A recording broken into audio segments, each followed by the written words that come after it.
Hi everyone, this is Holly Maxwell Boydell here. Today I'm outside under some trees that we planted called betula, utilis, jacqmontii, which are a type of silver birch, and I also have various buddleia plants in this little space. This I call the butterfly garden because the butterflies love to come here and feast on buddleia flowers when they're in bloom. But it's also a bumblebee garden because we have a lot of foxgloves, as you can see. There are some there. And I thought I would show you something really special on the trees. I'm going to show you the betula utilis jacqmontii tree trunk, which is here. I've just been doing a little weeding on the ground beneath these trees, removing particularly rose bay willow herb, and just because it's pretty, but it's best for the hedgerows and for other places, and I'm trying to just calm down the ground here. But I'm going to show you this lovely, lovely thing. I've just peeled away a little of the bark of the tree. Can you hear that? It's like paper. Can you hear that noise? Isn't that lovely? This is like, sorry, excuse the state of my hands, but as I said, I've just been weeding. These sheets can be used as paper. The green on the other side is literally just moss, which means that this is a healthy garden because the mosses and lichens can grow. I'm just going to hook it onto the branch there and show you the rest of the tree trunk down to the ground. Now this, you'll often see these trees in parks and along street sides and so on, and they're usually a lot cleaner and tidier than this. So what this tree could do with is the peeling of the external bits that are no longer needed, because it isn't hurting the tree. So we would just peel off the bark and compost it. I'm just putting it down below for the moment. And then we would get it to where it was lovely and white, like down below. When you peel off the bark,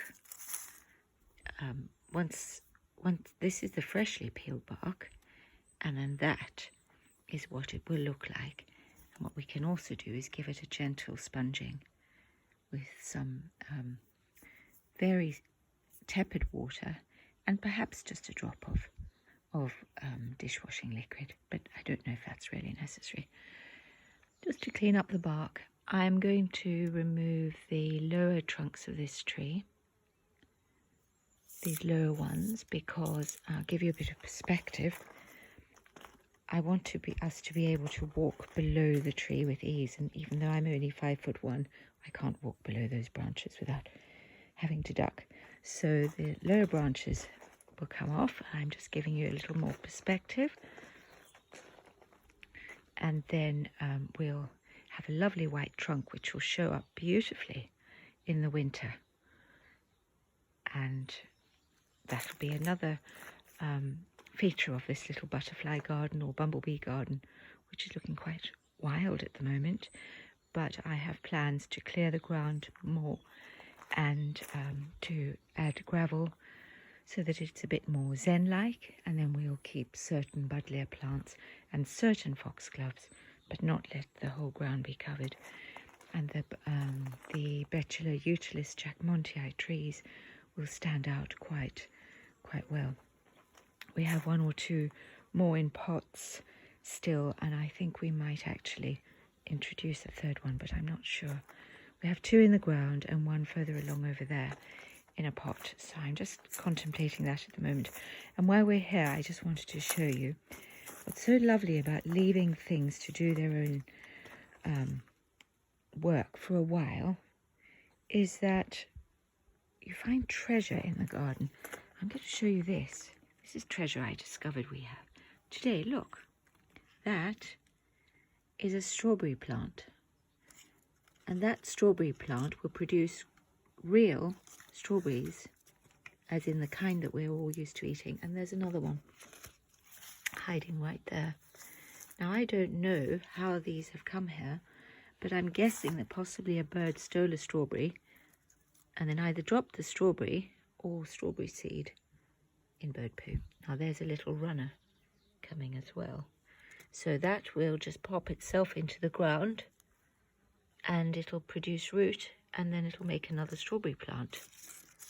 This strawberry plant also has a runner on it, see? But it's got a bit damaged, so maybe somebody walked on it. No, that's not strawberry plant, that's actually honeysuckle coming from somewhere else. There we are, there's its little runner. There you are. That's going to make a new strawberry plant. And these are what I've been pulling out. Rose bay willow herb. Very, very pretty, loved by the bees. But we had many, many more than I have now. I've weeded up quite a lot. And here's one that's got seed pods, which will soon pop and spread seed. So there's nothing wrong with them. They're not toxic or anything. I just don't want lots of them here where we want to walk. We do have lots of blackberry plants coming up, which will be either composted or potted up to sell. I'm going to start selling plants at the gate, I think. And this is, there you are, there's a bumblebee on some blackberry blossom. You can actually hear the bumblebee. There he is. There he is. Isn't that beautiful? Working away to collect its food from the blackberry flowers.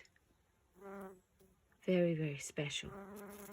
And we're losing our pollinators now with all the chemicals that are used on the land and so on, all the pollution, which thankfully has actually quietened down a lot during this pandemic, with everyone in lockdown and having to think twice about what they do.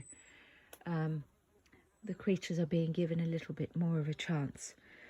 So that's one reason why I allow wild plants. But the blackberry isn't just a wild plant, it's actually a food. And we're far safer to grow them in our gardens where we do not use chemicals than we are to collect them. I'm just trying to hook this one up here. Than we are to collect them from the sides of the roads where they are quite possibly being subjected to chemical spraying.